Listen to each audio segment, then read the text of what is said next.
This is not audible.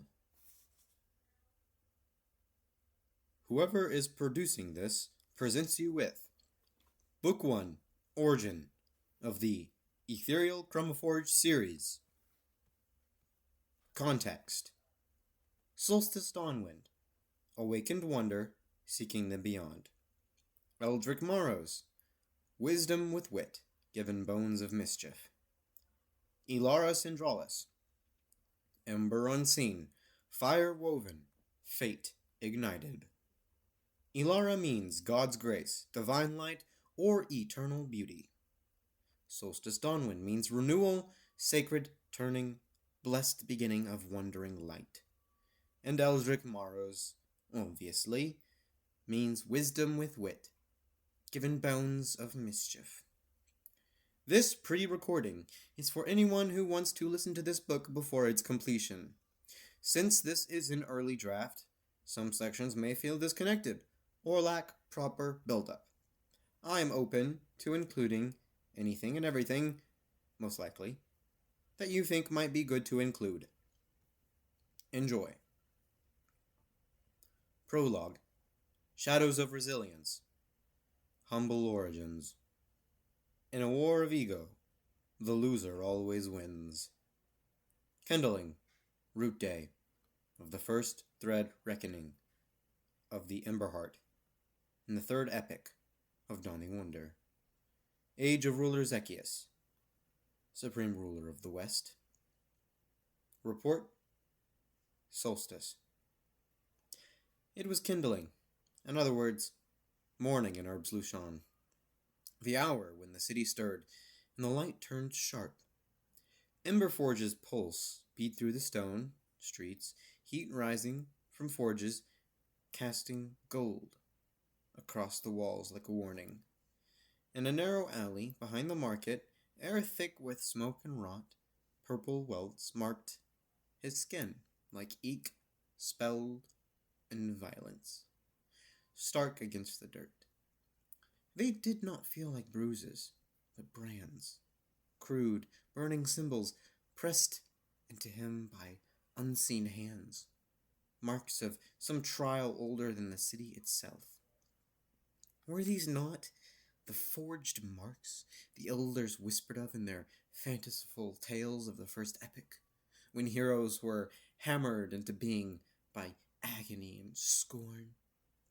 The metallic taste of blood filled his mouth, sweat stinging his wounds, and anchoring the raw pain in his throbbing body. The first blow landed like a hammer, driving him down. Stones scraped his palms. Strike. Crack. Breath gone. Boot. Jarring bone. Laughter tore through the alley, jagged, mocking, cruelty wearing human skin. To them, he was not a boy, but the anvil to sharpen their dull egos against. 3 young men from Emberforge stood above him, grins sharp as shattered glass. They didn't know it, but they were playing priests in a darker sacrifice's rite, in a forge lit by humiliation. "Not suppose special eye him now, yon shade," one sneered.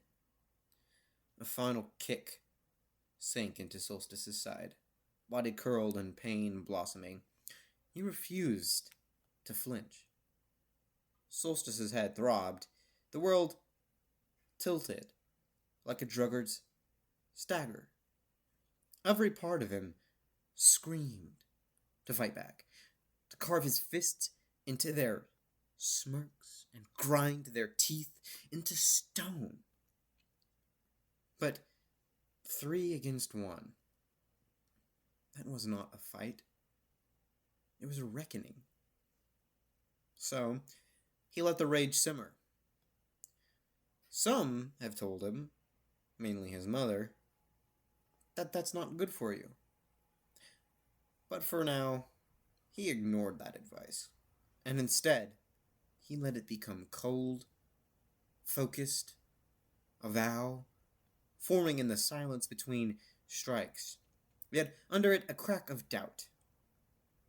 What if Eloi's plans were flawed? What if the god's light cared nothing for alleyways, for broken ribs, for the son of no great name?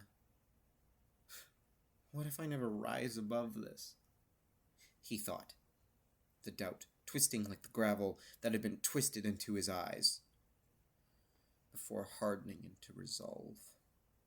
Perhaps this was the true first cultivation, not of breath or blade, but of endurance, of love even, a spirit set to smolder until it burned clean. The fist stopped, the laughter faded, their shadows vanished into the alleys. But their cruelty lingered like smoke. Night wrapped itself around him. Blood smeared his mouth, limbs trembled, pain bent his body, but not his will. He wiped his lip with the back of his hand, clenched his fist with a hardened gaze, and rose, unsteadily, but unbroken at the same time. And then, not light, not flame, but breath. A stillness, a presence, like something holy had drawn near. No voice, no vision, just quiet weight, settling in his chest, as if the spirit had come not to lift him, but to dwell, to remind him. Love them. They are people, after all. Even now. Even after all this.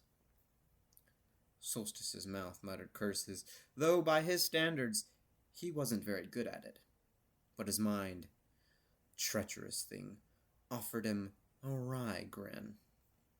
Well, Solstice, if destiny is a forge, you've just been given the courtesy of a few extra hammer strikes. Solstice Dawnwind, Aeon Shade, the only one in the clan's entirety, went home.